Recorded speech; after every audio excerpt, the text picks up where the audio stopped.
Halo penikmat horor, Selamat datang di EO Room. Untuk terus mensupport channel ini, silakan klik tombol subscribe dan nyalakan lonceng notifikasinya.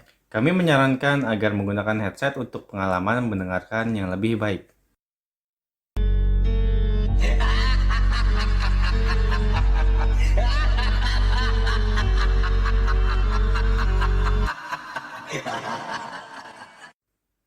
Halo para penikmat kisah horor. Kali ini gue dapat cerita dari teman gue. Sebut aja namanya Lala.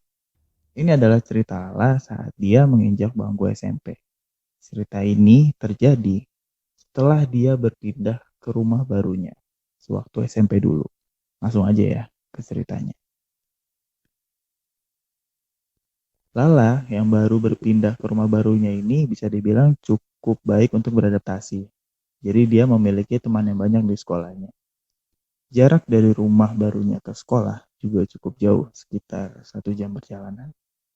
Suatu siang, saat hari libur, sekitar jam 2 siang, ada seseorang yang memanggil-manggil nama Lala untuk diajak main.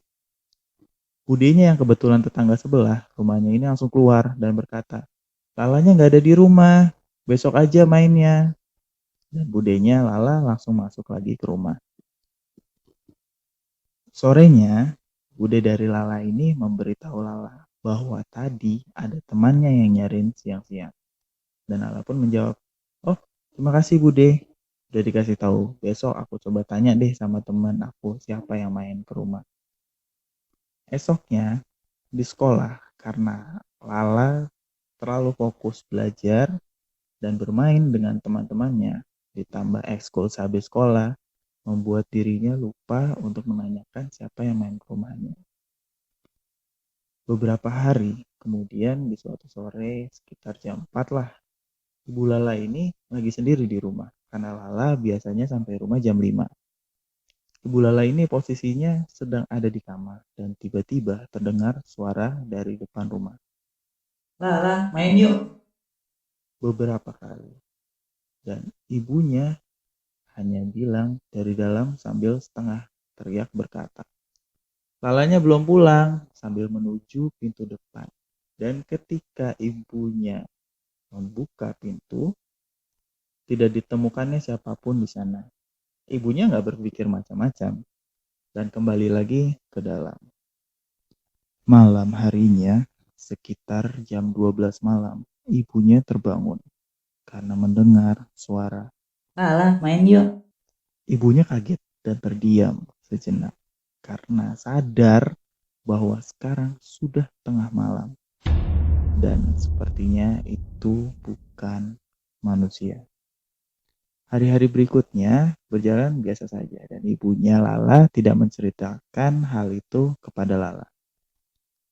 Suatu hari, Lala teringat bahwa waktu itu ada yang main ke rumah. Jadilah dia bertanya ke teman-temannya, adakah yang waktu itu main ke rumah gue? Dan jawabannya pasti kalian sudah bisa tebak. Tidak ada yang bermain ke rumahnya. Dan teman Lala juga tidak ada yang tahu rumahnya. Lala ngambil pusing, dia pun beraktivitas biasa dan pulang sekolah. Pada hari itu juga mungkin karena sangat lelah sepulang sekolah, Lala itu langsung mandi dan tertidur. Sekitar jam 2 pagi, Lala mendengar ada suara seseorang yang sedang bermain bola sendiri. Kalian tahu kan yang kayak ya main bola tapi ngoper itu dari kaki kanan ke kaki kiri. Jadi itu menciptakan sebuah gesekan suara gitu. Tiba-tiba terdengar suara, Lala main yuk. Lala kaget dan langsung bangun dan dia merasakan ketakutan. Karena dia tahu itu pasti bukan orang. Walaupun suaranya sebenarnya mirip anak budenya yang seumuran dengan dia. Tapi karena takut dan yakin kalau itu bukan manusia, Lala memilih untuk tidur lagi. Beberapa hari berikutnya, tidak ada gangguan. Dan Lala juga tidak bertanya kepada anak budenya karena kurang masuk akal juga jam 2 pagi. Di hari-hari berikutnya, pada sore itu Lala seperti biasa sepulang sekolah, dia mengikuti ekskul dan sesampainya di rumah, dia salim dan duduk di sofa. Sofanya ini sofa panjang yang berada di ruang tamu. Ibunya yang melihat Lala kelelahan berkata, "Lala mau dibikinin susu nggak?" Lala berkata, "Mau dong." Dan ibunya pergi ke dapur. Lala yang tiba-tiba teringat dengan selembaran pengumuman yang diberikan tadi saat di sekolah, itu menunduk dan membuka tasnya yang berada di kakinya. Dan mengambillah kertas itu, dibukanya gulungan kertas itu dan dibaca. Tiba-tiba saat sedang membaca, ada sosok yang duduk di sampingnya Lala. Lala terdiam karena dari kakinya dan bajunya dia tahu bahwa itu bukan sosok ibunya. Dia sempat terdiam beberapa lama dan langsung cabut masuk ke kamarnya, yang di situ juga kebetulan ada adiknya. Lala yang ketakutan pun mengajak ngobrol adiknya agar ya nggak takut lagi, dan cerita ini nggak diceritakan ke adiknya. Beberapa hari setelahnya Lala ini bermimpi, dan di mimpinya ini dia sedang duduk di sofa panjang di ruang tamunya. Dan Lala menangkap dari matanya bahwa di sisi kirinya berdiri seseorang. Lala pun menengok dan dilihatnya ada seorang perempuan berkulit putih dan cantik. Melihatnya dari ambang pintu dan berjalan perlahan menuju ke tempat dia berdiri. Tetapi anehnya, semakin dekat wajah perempuan itu berubah menjadi rata, dan dari sosok tersebut mengeluarkan suara. "Aku nggak suka ya kamu di sini. Aku juga nggak suka sama ayah kamu. Kenapa kamu ngusir aku?" Sosok ini pun memegang pundak Lala dan mencengkramnya erat-erat. Lala yang tidak mengerti maksud dari sosok itu pun bertanya, "Aku salah apa? Aku nggak paham maksud kamu bilang kayak gitu. Aku nggak ngusir siapa-siapa."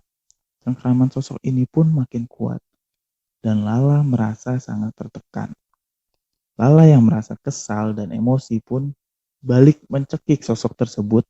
Ditekannya sosok tersebut kuat-kuat dan sosok itu pun hilang. Lala yang merasa sakit di pundaknya seketika lemas dan terjatuh. Dan bangunlah Lala dari mimpinya.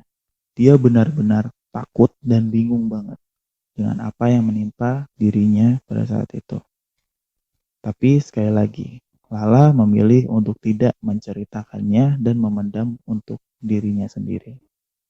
Beberapa hari kemudian, saat Lala baru pulang sekolah sekitar jam 5-an, dia sedang duduk di sofanya dan tiba-tiba muncul sosok yang dimimpinya beberapa hari lalu. Lala yang kaget berusaha tenang karena merasa ini bukan yang pertama bertemu makhluk itu. Lala pun menutup matanya dan berdoa.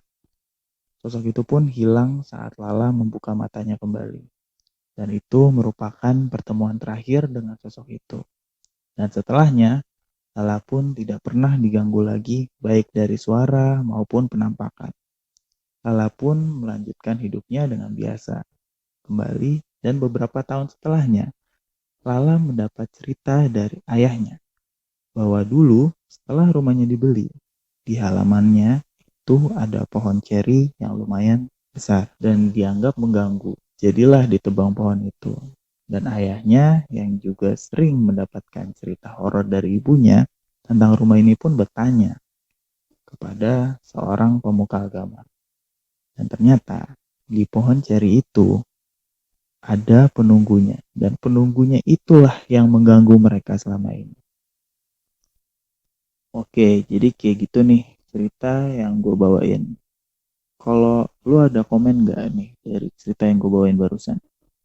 Kalau gua perhatiin tadi pas di bagian siang Lala mimpi itu menurut gua di luar dugaan sih, gitu kan, kayak dia itu dicengkram gitu bahunya kan, kayak diancam lah gitu kan. Ya, gua nggak habis pikir kalau dia tuh bakal ngancem balik gitu, pakai cekek gitu kan. Gue juga kalau gue di situ mungkin yang ada gue juga malah bangun gitu. Kayak maksudnya gue berpapasan langsung gitu loh sama sumbernya gitu.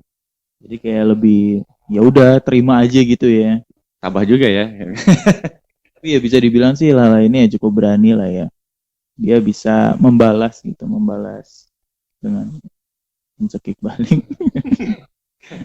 Oh terus sama ini sih, gue tadi ada perhatian gue juga di mana di cerita ini tuh skala ganggunya tuh dari awalnya kan suara-suara dulu ya kan, terus lama-lama dia nampakin diri, terus bahkan dia masuk ke dalam mimpi, dan waktu terakhir si Lala ketemu sama si sosok ini pun ini ya apa, dia menampakkan dulu gitu terus baru hilang. Kayak apa sih? Mungkin kayak dari rasa nggak sukanya gitu kan yang sejak pohon itu ditebang gitu kan. Dia juga berusaha biar gimana sih mengganggunya tuh gimana gitu kan. Kayak tapi malah lalanya juga yang kena gitu. Padahal kan yang sebelumnya kan yang nebang itu kan bukan dia gitu kan. Jadi otomatis ya lala juga nggak tahu kan. Jadi kayak rasa nggak sukanya itu makin besar. Jadi ya gitu dia masuk gitu ke mimpinya lala gitu.